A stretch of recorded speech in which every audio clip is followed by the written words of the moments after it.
Research, whether it's medical or marketing or UX, have to follow a code of ethics because there's so much potential to do damage. Watch this video to learn more about ethics and UX research. I'm Lindsay Lechley, and I've been a UX researcher for over 10 years now. I started this channel to help people just like you do better UX research. So an example of an ethical violation is from back in 2012. Facebook did an experiment on over 600,000 users without their knowledge or consent that impacted their emotional state. Facebook wanted to know if they showed people more sad content, would they post more sad things? And if they showed people more happy content, would they post more happy things? And it turned out that yes, if you only show people sad things, it will make them sad and they will post sad content. And if you show people happy things, then it will make them happier and they will post happy content. And they never really got in trouble for it. There was a little bit of blowback, but ultimately nothing really came of it. Let's go back to research ethics in general. The Declaration of Helsinki is a document that was created and ratified by researchers from all over the world and is used as a basis for a code of ethics for a lot of different areas, primarily medical research. The fundamental principle is respect for the participant in the research and ensuring that they understand what the research is about and what it's going to do and what its possible impacts on them are, and then getting their consent to do that research. It also states that research should be done after a careful assessment of the risks and benefits of the research, and also it has to have a reasonable likelihood of benefiting the population being studied. By Facebook's own admission, it didn't do the research on emotions so that it could then just make your feed a happy place.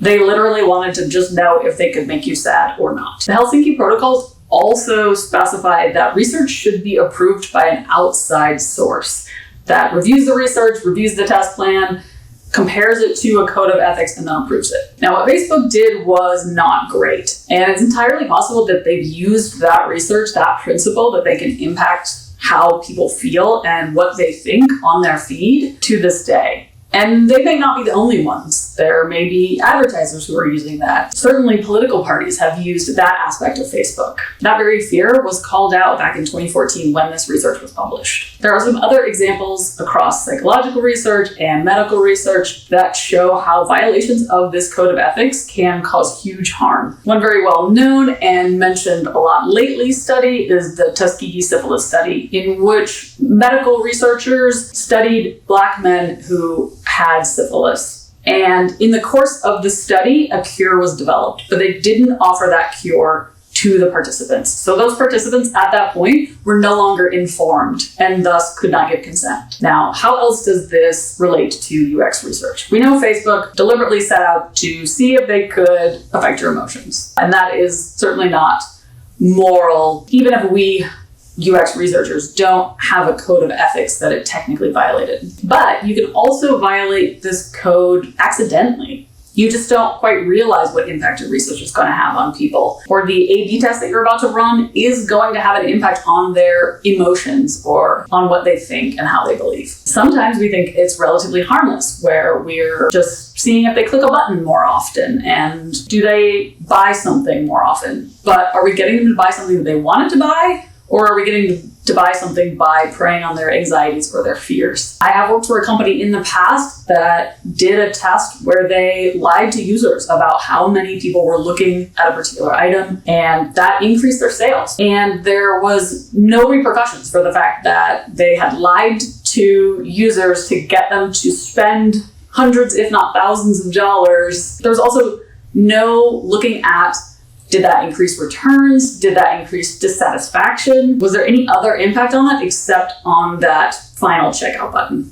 They didn't even consider that. It wasn't even a discussion point. There are plenty of other professions that have ethical codes that aren't even researchers. So, for example, architects have to agree to a code of ethics. Lawyers have to agree to a particular code of ethics. In fact, people who want to be lawyers and have maybe gotten in trouble with the law before they got their degree or when they were much younger have to actually go through a review process to ensure that they will behave ethically. Now, I'm not saying that I think UX researchers need to be put in front of a panel and they have to answer a bunch of questions about stuff they might have done as a kid or even a couple of years ago.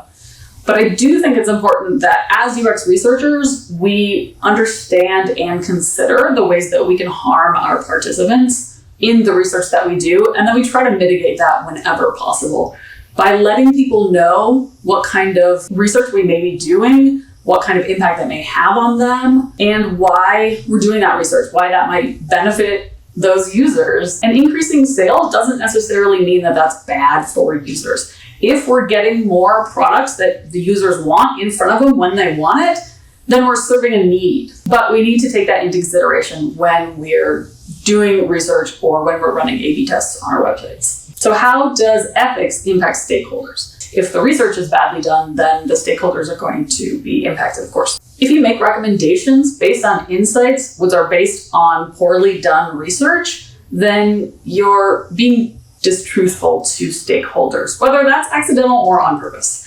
And so you need to understand how to do research so that you understand when your research might be compromised and how it might be compromised, so that you can adjust your recommendations or your insights to account for that. So an example of that is that I did a usability test recently where we had people using the filters on a real estate website. And at the end, I asked, do you have any feedback about the filters? And several people said, I wish the filters were easier to find, even though everyone did find the filters. And when we looked at the website analytics, very few people even used the filters at all. So those people probably mentioned the filters because I had specifically asked them to do a task that interacted with the filters, not because the filters were actually difficult to find when they wanted to find them. And so I didn't report that insight to the designers or to the product managers because ultimately I wasn't confident that it was correct. I don't believe that we need to move the filters to make them more findable. I believe they are as findable as they need to be. Another way that research can be done poorly and can impact the insights is by asking very leading questions or asking people to come up with an answer. If you ask a question, people are going to try to answer it, whether the answer that they give you is correct or not. So for example, if you are showing them a design for a brand new feature and you ask them, when would you use this feature? They're likely to come up with a time when they would use that feature because that's what you ask them. You ask them, when would you? And since they're having to imagine themselves in that context and then imagine themselves having to use that feature, it's a lot harder for them to accurately reflect what they would do in that situation. People are very bad at predicting their future behavior. It's better to look at their recent past behavior. It's also possible to make insights seem more reliable than they actually are by applying statistical analysis to data sets that are very small. If you have 3 groups and they each have, let's say, 3 to 5 participants in them, you can statistically analyze the difference between those groups and get an answer that tells you if those 3 groups are statistically different, which is accurate. Those 3 groups with those participants in them are different, but that doesn't mean that you can then generalize those differences to the larger population. Thanks for watching this video. Hopefully that was interesting and informative. I'd love to hear your thoughts on UX research and ethics in the comments below. If you like this video, please hit the like and hit the subscribe button if you want to know when I post more videos. Thanks.